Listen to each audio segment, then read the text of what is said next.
오늘 하나님께서 주시는 창세기 말씀의 제목은 마음이 불안한 당신에게입니다.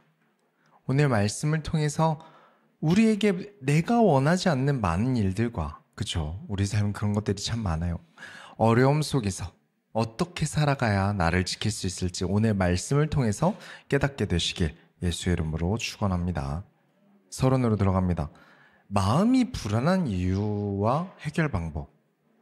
우리가 지난주에 소원교회가 세상의 방주가 되어야 한다고 말씀을 드렸어요. 우리가 노아의 이야기를 보면서 작은 숫자라도 세상에 하나님을 믿는 의인이 노아 가족밖에 없다고 하더라도, 그렇죠? 하나님의 언약을 지키는 의인이 되는 것이 얼마나 중요한지 우리가 노아 가족을 통해서 보았습니다. 저는 세상에 하나님의 말씀인 성경을 수호하고 있는, 지키고 있는 교회들은 다 홍수를 대비한 방주라고 생각을 해요. 저는 그렇게 믿습니다. 세상에 교회라는 간판이 많이 걸려 있어요. 그 중에는 헤롯 성전처럼 사람들의 즐거움을 위한 성전이 있고요. 수룹바벨 성전처럼 하나님의 기쁨을 위한 성전이 있어요. 그 중에 어느 성전이 진짜 성전이었을까요? 수룹바벨 성전은 나무 판자로 아주 조악하게 만들었고요. 근데 하나님께서 기뻐하셨고, 헤롯 성전은 예수님께서 그냥 싫어하신다가 아니라 굉장히 극혐하셨습니다. 돌 위에 돌 하나 남기지 않겠다 하실 정도로 화를 내셨어요. 그런데 또 예수님께서 그 싫어하시던 헤롯 성전 안에서도 하나님 말씀을 전하십니다. 그 성전에 앉으셔서 사람들을 가르치셨어요. 왜냐? 그 헤롯의 성전은 싫어도 하나님께서는 세상을 사랑하셨기 때문에 그 성전 안에 있는 사람들을 사랑하셨어요. 그 싫은 장소도 사랑함으로 앉아 계셨던 거예요. 예전에 하나님께서 요나라는 선지자를 니느웨라는 굉장히 악한 곳에 보내신 적이 있으세요. 그 이유가 그 안에 사람이 많으니 내가 아낀다 라고 하면서 하나님께서 그곳을 아끼니 보내셨어요. 그곳은 굉장히 악한 사람들과 악한 곳이지만 하나님께서 그들을 사랑하셔서 선지자를 보내신 거죠. 하나님은 사람을 참 아끼세요. 벌도 죄보다는 덜 주세요. 그러셨던 것처럼 예수님께서 헤롯 성전이 정말 싫지만 그래도 그 안에 많은 사람들을 사랑하셔서 그곳에서 하나님의 말씀을 전하십니다. 그런데 그 장소는 그렇게 예수님의 말씀이 전달되어도, 예수님께서 가르치셔도 그 악함을 멈추지 않았어요. 그 결과 결국 돌 위에 돌 하나 남지 않게 되었습니다.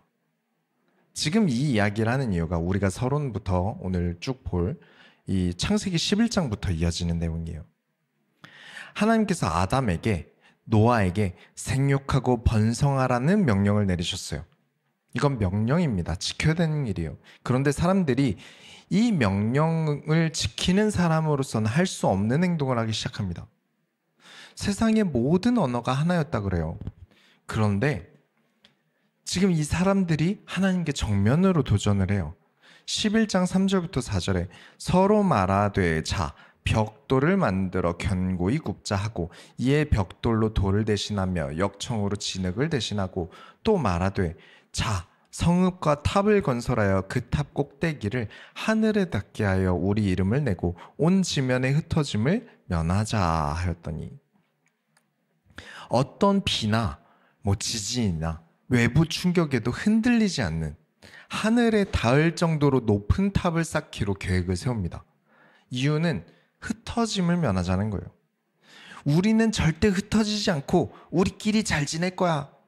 내가 눈에 보이지도 않고 자주 만나지도 않는 하나님과 상관없어지고 싶어. 우리끼리 잘 살 거야. 그런 목표를 세웠어요. 이게 왜 죄가 될까요?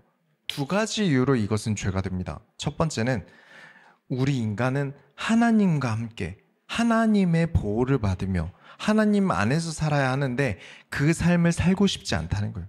하나님 없어도 되는 삶을 살고 싶었던 거예요. 방주는 하나님의 명령으로 지어졌습니다. 그런데 이번에 이 사람들은 하나님과 상관없이 자신의 뜻대로, 자신들의 방법대로 탑을 짓고 있어요. 사람은 하나님의 말씀을 듣기 싫어하는 나쁜 버릇이 있다고 말씀을 드렸죠. 지금 딱 그러고 있는 거예요. 하나님의 명령 같은 거 듣지 않아도, 우리는 비가 내려도 홍수가 나도 우리는 살 수 있습니다. 우리는 뭐 교회 없이도 살 수 있고 성경이나 예배 안 드려도 우리 살 수 있습니다 라고 정면으로 하나님 면전 앞에서 선포하고 있는 거예요. 두 번째는 하나님께서 흩어지라는 명령을 내리신 것에 정면으로 도전하고 있는 겁니다. 생육하고 번성하고 땅에 충만하라는 명령을 어기고 나는 잊혀지지 않을 거야. 나는 흩어지지 않을 거야. 우리는 한민족으로서 절대 떨어지지 않을 거야. 그런 계획을 세웠기 때문에 하나님께서는 이들을 흩어놓을 방법으로 언어를 흩어놓으십니다. 예를 들면 갑자기 이제 영어만 쓰고 있었는데 갑자기 막 한국어 쓰고 중국어 쓰고 이렇게 흩어졌다는 거죠. 근데 말이죠, 여기 영어 가르치시는 분들도 계시잖아요. 언어가 바뀌어도 우리가 바디랭귀지를 써서 여행 다니는 사람들도 있잖아요. 또 배우면 되죠. 언어야 배우면 돼요. 의사소통할 정도로 배우면 되죠. 어떤 사람은 여행에 가서, 그죠, 말도 잘 안 통하는데 사랑에 빠져서 언어의 장벽을 허물고 결혼까지도 합니다. 요즘 북한 어떤가 보니까 북한에서도 이제 영어 교육이 열풍이래요.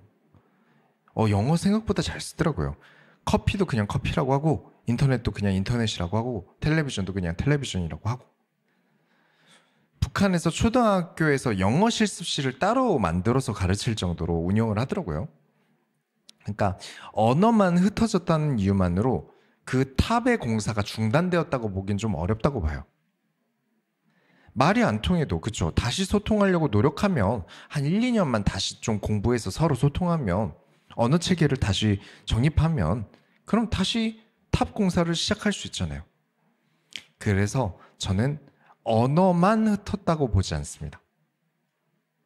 여러분, 같은 한국어 쓰는데, 그죠? 같은 한국어 쓰는데, 저 사람이랑은 말이 안 통해.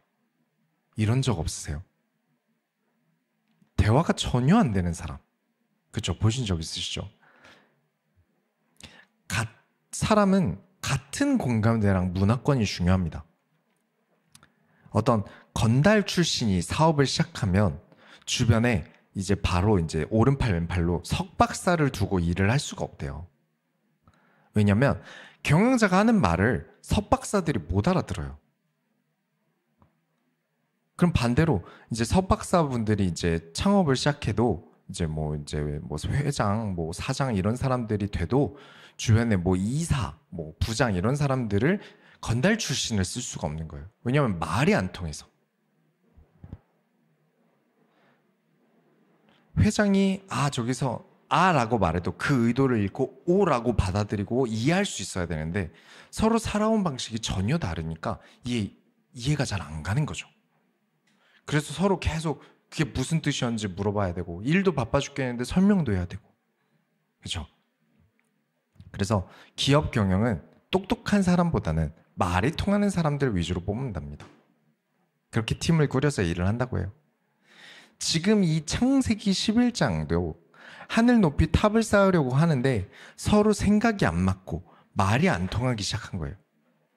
서로 한 의견을 가지고 있었는데 서로 대화가 안 되기 시작한 거예요. 그래서 진짜로 언어가 흩어짐과 동시에 대화가 안 통하는 상황까지 오게 되었고, 그래서 이 탑 공사는 중단됩니다. 그래서 이들이 만들려던 탑 이름을 바벨탑이라고 합니다. 왜냐? 바벨의 뜻 자체가 혼란이거든요. 바벨의 뜻은 혼란입니다. 서로 혼란해진 거예요. 자, 아까 무엇이 언어의 장벽을 뛰어넘어서 결혼까지 시켰다고 말씀드렸죠? 사랑이었죠. 사랑은 연합하게 만듭니다. 사랑은 함께하게 만들어요.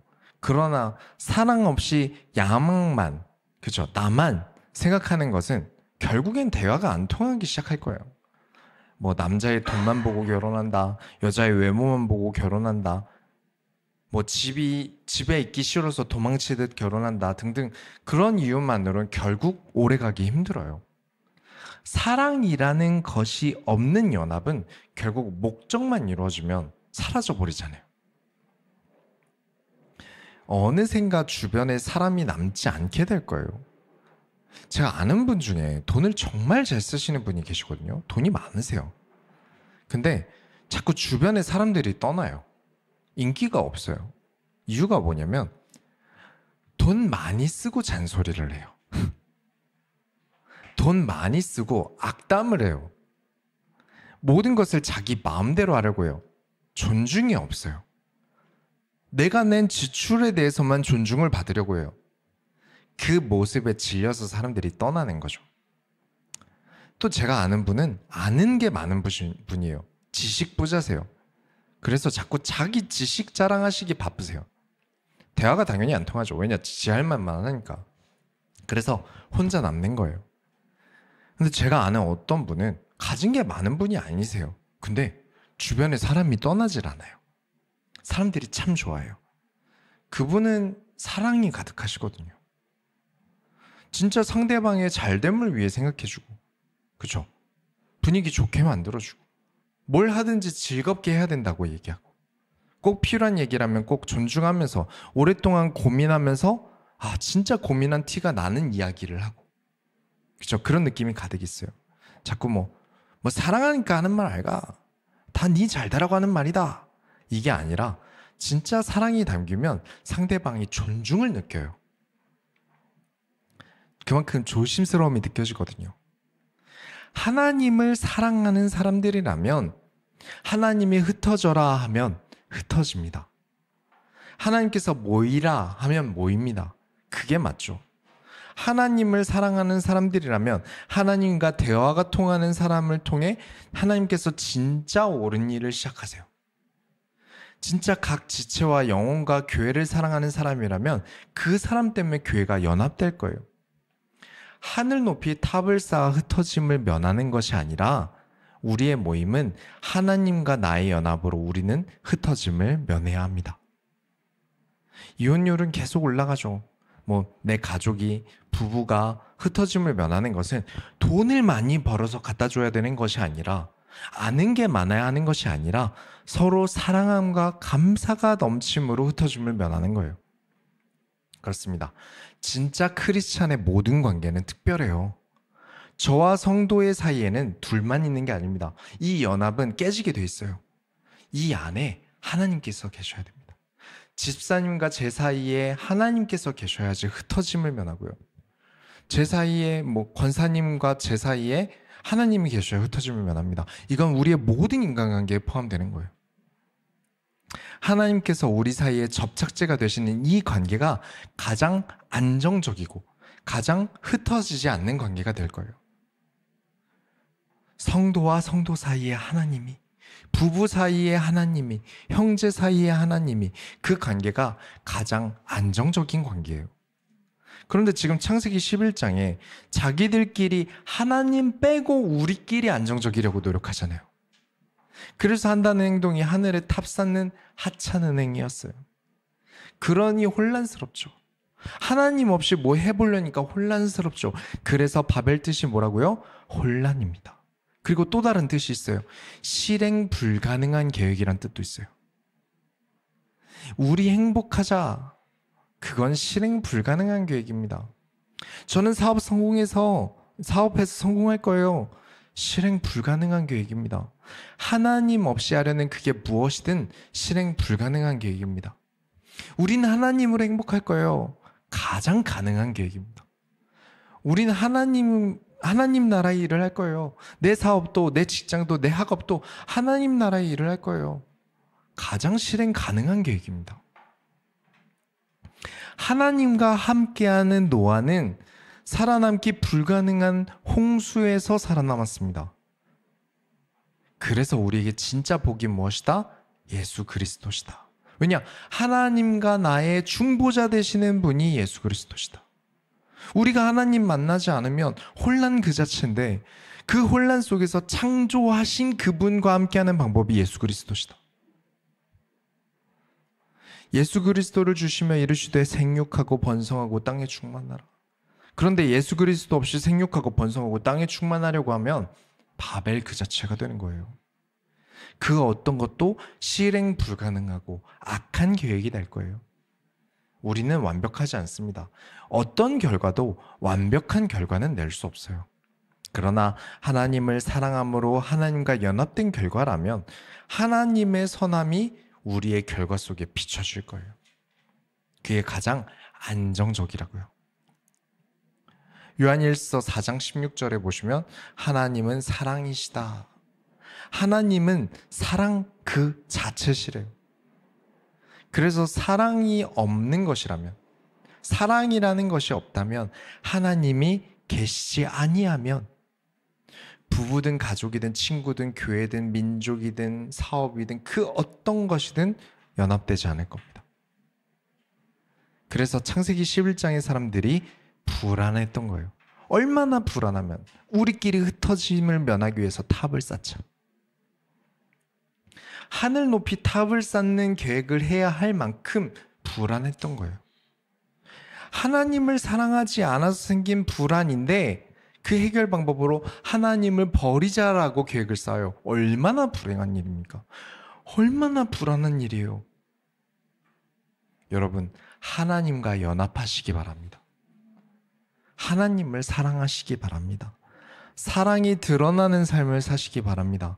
이 대공황 시대에, 이 어려운 시대에, 이 불안한 시대에 살아가는 바벨 그 자체이며 혼란 그 자체인 이 시대에, 홍수 그 자체인 이 시대에 살아남는 방법은 예수 그리스도 안에서 사랑함으로 교회라는 방주를 짓는 것입니다. 교회 없이는 떠내려갑니다. 결국은 떠내려가요. 하나님 말씀대로 살아가지 않는데 얼마나 불행하겠습니까? 떠내려가요. 세계관이 달라서 결국 흩어질 겁니다. 오늘 말씀을 통해서 내 마음이 안정적이려면 언제나 하나님과 연합해야 함을 깨닫는 모든 소원교회 성도님들이 다 되시길 예수 이름으로 축원합니다. 본론으로 들어가겠습니다. 내 마음에 가득 충만함. 없으니까 불안한 거예요. 그죠? 우리의 불안은, 그죠? 없으니까 불안한 거예요. 이제 우리가 아브라함이라는 인물을 볼 거예요. 바벨탑 공사가 중단되고 300년이 지난 정도의 이후에 아브라함이 태어납니다. 그만큼 이제 사회가 엄청 사람들이 퍼지고 이제 여러 민족들로 퍼져 있던 상황이에요. 이제 아브라함을 보면서 우리의 관전 포인트가 무엇이냐면, 이제 아브라함 이야기를 볼 건데 가장 중요한 포인트가 무엇이냐면, 아브라함이 하나님을 전적으로 신뢰할 때 가장 안정적입니다. 근데 반대로 아브라함이 하나님을 신뢰하지 않을 때는 굉장히 불안합니다. 이 두 가지의 포인트를 보시면서 아브라함을 보셔야 돼요. 창세기는 무엇이죠? 하나님이 만든 그대로 살아가지 않으면 고장난다. 그런데 하나님께서는 사람을 만드실 때 하나님과 동행하도록 창조하셨습니다. 그 동행이 끊긴 아브라함은 굉장히 불안합니다. 그 동행이 가득할 때 아브라함은 엄청 안정적인 삶을 삽니다. 아브라함 편이 끝날 때까지 이 포인트를 유심하게 보시기 바랍니다. 하나님과 함께할 때와 하나님과 함께하지 않을 때의 그 차이를 보시면서 여러분이 어떻게 살아야 할지를 보셔야 돼요. 12장 1절부터 2절 보시면 여호와께서 아브라함에게 이르시되 너는 너의 고향과 친척과 아버지의 집을 떠나 내가 내게 보여줄 땅으로 가라. 내가 너로 큰 민족을 이루고 내게 복을 주어 내 이름을 창대하게 하리니 너는 복이 될지라. 자, 아브라함의 고향이 우르라는 곳이에요. 여기가 어디냐면 상당히 부촌입니다. 한 강남 정도 보시면 돼요. 경제적으로 엄청 번영한 곳이에요. 거기 자리를 잡은 민족이란 말이에요. 수도권에 있어야 안정적이지 않겠습니까? 경제적으로 부모님으로부터 자리를 잘 잡은 곳에서 생활해야 안정적이지 않겠습니까? 그런데 하나님께서 너는 떠나라. 그리고 너는 복이 될 것이다. 아브라함이 예수 그리스도라는 말일까요? 그게 아니라 아브라함은 이후에 예수 그리스도의 조상이 됩니다. 그래서 아브라함의 별명이 나중에 나옵니다만 믿음의 조상이에요. 진짜 믿음이 가장 좋아서 믿음의 조상이 아닙니다. 믿음을 선택할 때 어떤 삶을 살았는지에 대한 가장 좋은 표본이에요. 믿음을 선택했을 때와 믿음을 선택하지 않았을 때를 아브라함의 인생을 들어서 보여주십니다. 12장 3절에 너를 축복하는 자에게는 내가 복을 내리고 너를 저주하는 자에게는 내가 저주하리니 땅의 모든 족속이 너로 말미암아 복을 얻을 것이라 하신지라. 아브라함을 저주하면 저주를 받습니다. 왜냐? 아브라함을 저주하겠다는 것은 나는 하나님 필요 없어. 예수 그리스도 필요 없어. 라는 말이 돼요. 아브라함을 죽이려는 것은 난 예수 그리스도를 죽이겠어. 라는 것과 같은 상황이었던 거예요. 그렇죠? 그건 저주가 맞습니다. 아무리 부자라도 저주받은 사람이에요. 아무리 좋은 차를 타도 좋은 집에 살아도 저주받은 사람이에요. 왜냐? 예수 그리스도를 필요 없다고 하는데 그것만큼 저주가 어디 있습니까? 그래 놓고는 지금 하나님께서 아브라함에게 고향에서 떠나래요. 부촌에서 떠나래요. 사람의 눈에는 이게 저주 아니겠습니까? 눈에 보이는 것을 따르는 사람에게는 하나님의 명령은 무시해도 돼요. 난 부잣집에서 살래요. 아니 이런 우르라는 부자 동네에서 살아야죠. 아브라함이 그래서 하나님 말씀 듣고 고향을 떠났다가 몇 번을 죽을 뻔합니다. CCTV도 법도 제대로 안 돼 있던 때라서 이 자기 고향을 떠난다는 게 쉬운 일이 아니에요. 타지인이 어딘가 들어간다는 게 쉬운 일이 아닙니다. 그러니까 사람들 눈에는 하나님 말씀을 듣는 게 저주예요. 그런데 아브라함은 지금 고향에서 떠나라는 하나님의 명령을 듣습니다. 그렇습니다. 사람들이 안정적이지 않은 것은 돈이 없어서가 아니에요. 부자 동네에 산다고 안정적인 거 아니었던 겁니다. 그 마음의 불안은 하나님과 함께함을 놔버렸을 때예요. 우리는 사람이에요. 아브라함처럼 때때로 우리는 하나님을 놓치기도 합니다. 하나님과 동행하기도 해요. 우리의 문제와 어려움이 하나님의 명령대로 했는데도 어려움이 올 수 있습니다. 당장 아브라함이 고생 안 하고 살 수 있었는데 고향을 떠나서 엄청 고생하거든요. 우리가 사람이지 않습니까? 문제나 어려움이 오면 마음이 힘들어져요. 그렇죠? 그러나 문제는 마음의 진짜 문제는 잠깐 오는 문제가 아니에요. 사실 전 그걸 문제 삼지 않아요. 진짜 문제는요. 그 마음의 문제가 만성이 되는 거예요. 빨리 그 마음의 문제를 해결하지 않으면 긴 시간 나를 아프게 하는 부상이 될 겁니다. 내 마음에 만성적인 부상이 될 거예요. 고칠 수 없는 부상. 그래서 우리는 마음이 차에 치이는 것처럼 마음이 아플 때, 그런 순간이 왔을 때 우리가 빨리 하나님과 사랑으로 연합하여야 합니다. 제가 지난주에 눈에 보이는 것에 끌려다니면 안 된다고 말씀을 드렸죠. 그런 것을 쳐다본다고 달라지는 게 없으니 우리는 하나님 앞에서 우리 길을 가야 한다고요. 사실 저는 트라우마 비슷한 게 있어요. 저를 순간순간 정신적으로 너무나 괴롭히는 게 하나 있거든요. 제가 과거에 받았던 기독교 교육은, 제가 10대 때부터 받았던 기독교 교육은 성공주의가 가득한 곳이었어요. 교회가 크면 복음의 역사가 일어나는 교회, 유명해지면 하나님이 쓰는 사람, 돈을 많이 버는 사람이 믿음 좋은 사람, 이런 뉘앙스가 굉장히 심하게 많던 곳이었어요. 그런데 성경을 보면서 그건 틀렸구나, 그 주장은 틀렸구나라는 것을 알게 돼서 제가 그곳을 나왔어요. 교회의 크기만이 전부라면 저 불모지에서, 저 어려운 빈민국에서 선교하시는 분들은 하나님이 쓰는 사람이 아니겠네요. 노아는 100년이나 홍수에 대해서 말했지만 사람들이 다 미쳤다 그랬을 거예요. 아무도 방주에 타지 않았어요.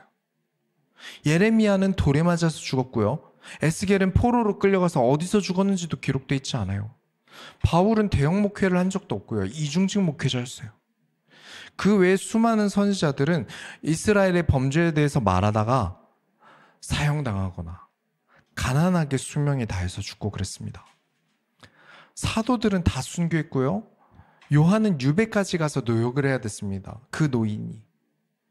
우리나라에서 정말 빚도 없이 20대의 젊디 젊은 나이에 복음 전하시다가 순교하신, 질병이나 어떤 사형 제도로 순교하신 분들도 계세요. 그럼 그들은 복음을 못 누린, 하나님이 사용하지 않은 사람일까요? 아니요. 그 누구보다 하나님 나라 일을 한 사람들이에요. 육신의 상황은 어려도 그 마음은 흔들림 없는 안정적인 사람들이었어요. 그러니까 흔들리지 않고 죽음까지도 받아들이죠. 그들이 순교와 매를 맞음에 대해서 피할 길이 없었을까요? 얼마든지 도망갈 수 있었어요. 하지만 흔들릴 수 있는 그 마음을 강인하게, 엄청나게 안정적인 그 강인함을 가지고 있었어요. 교회의 크기는 하나님의 사용하심과 비례하지 않습니다. 하지만 가끔 이명처럼 들려요. 제가 워낙 어릴 때부터 세뇌를 당한 게 있어서 어떤 교회가 잘 되었다고 하면, 누가 유명해졌다고 하면, 성도가 늘어서 부흥했다고 하면 마치 제 마음에 브레이크가 고장난 8톤 트럭이 빵 하고 치이는 느낌이 들어요. 마치 이명이 들리는 것처럼, 제가 아는 사람들의 목소리가 들리는 것처럼 저에게 손가락질하고 비판하는 소리가 들려요. 네가 누구누구보다 교회가 작은 건 네가 하나님이 쓰는 사람이 아니라서 그래. 복음을 못 누리니까 너는 누구보다 가난한 거야. 네가 하나님이 안 쓰니까 너 그렇게 사는 거 아이가? 하면서 제 마음을 꽝 치고 들어와요. 오랜 시간 경험에 의해서 트라우마가 생긴 거죠. 그때마다 제가 하나님 앞에 엎드립니다. 그렇지 않으면 제 만성 질환이 돼요. 만성 정신병이 됩니다. 저는 그런 목회 선배님들을 수도 없이 보았습니다. 옆 교회 아는 목사가 차를 바꾸면 나도 차를 바꿔야 돼요. 골프채를 좋은 것을 성도가 사줬다고 하면 왜 우리 성도는 안 사주냐고 따져야 돼요. 그 비교의식에서 생긴 만성적인 정신질환이에요. 원망한다고 달라지는 거 없습니다. 부러워한다고 뭐가 생기는 것도 없어요. 그저 남 탓하기 바쁜데 그 남 탓이 너무 소중하고 귀한 우리 성도들의 탓으로 돌아가요.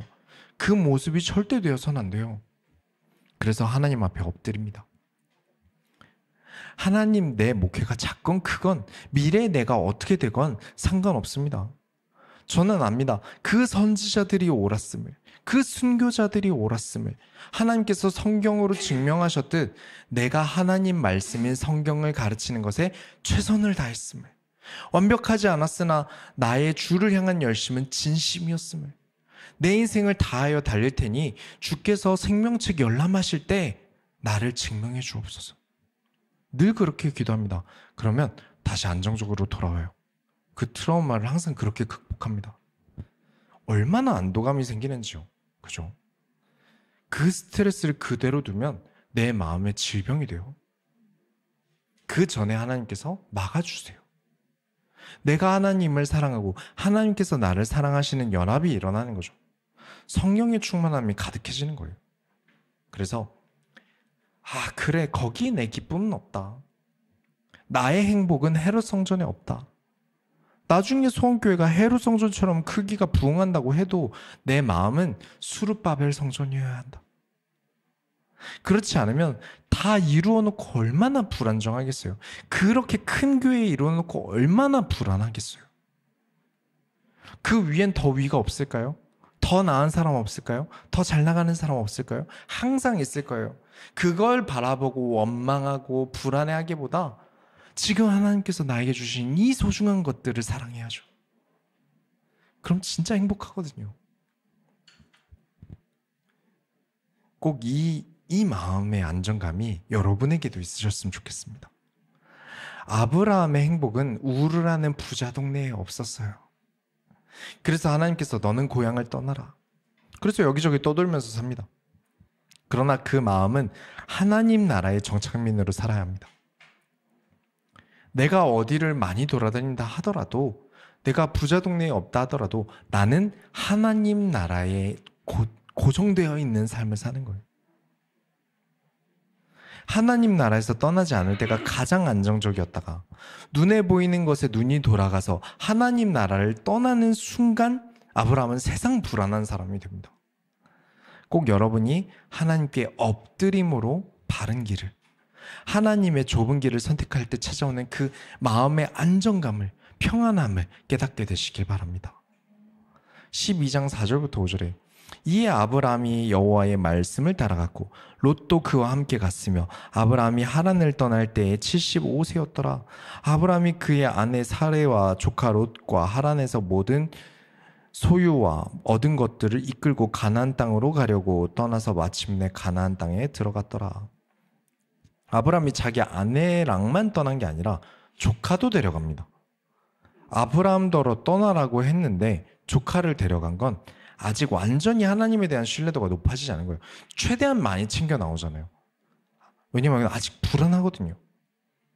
그래서 야, 불안한데 젊은 너라도, 난 나이가 많으니까 젊은 너라도 데려가자고 조카를 데려가요. 근데 저는 아브라함을 여기서 욕하고 싶진 않아요. 우리도 그러잖아요.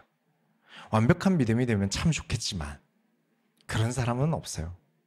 그러나 제가 보는 가장 중요한 믿음은 우리가 실수했을 때 반성하고 되돌이킬 수 있는 사람이 되어야겠습니다.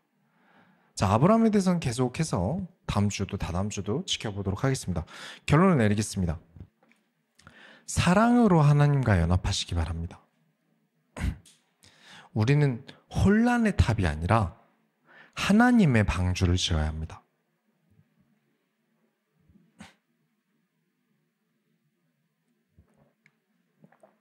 정말 많은 사람들이 모여서 탑을 지었는데 그 탑은 불안했고요. 노아의 방주는 노아 가족만 모아서 지었습니다. 그런데 홍수도 이길 만큼 안정적이었어요. 무엇이 더 안정적이었습니까? 노아의 방주가 더 안정적이었어요. 이 둘의 차이는 탑이냐 배냐의 차이가 아니에요. 하나님께서 시키신 일이고 하나님과 연합한 일이었느냐, 사람이 원했고 사람이 시켜서 한 일이었느냐, 그 둘 차이예요. 많은 사람이 모여 있으면 든든하겠죠. 막 저기 부천 북부역 가면 가끔씩 10대 애들이 지나가는데 혼자서는 어깨 이렇게 구부리고 다니다가 친구들 만나면, 그 문신 많은 애들 있잖아요. 이렇게 친구들 만나면 갑자기 이렇게 펴줘요. 막 세상을 다 가진 것처럼 야! 이러면서 막 이제 막 욕하면서 소리 지르면서 인사하고. 그렇다 한들 하나님의 사랑으로 연합한 게 아니면 불안합니다. 10,000명이 모이든 100만 명이 모이든 불안합니다. 하나님을 사랑함이 가득하지 않은 사람은 불안한 사람이에요. 하나님은 언제나 우리에게 충만하고 완전한 사랑을 부어주십니다. 부어주시는데 그 증거가 예수 그리스도예요. 우리는 진짜 복이신 예수 그리스도로 살아가야만 안정적입니다.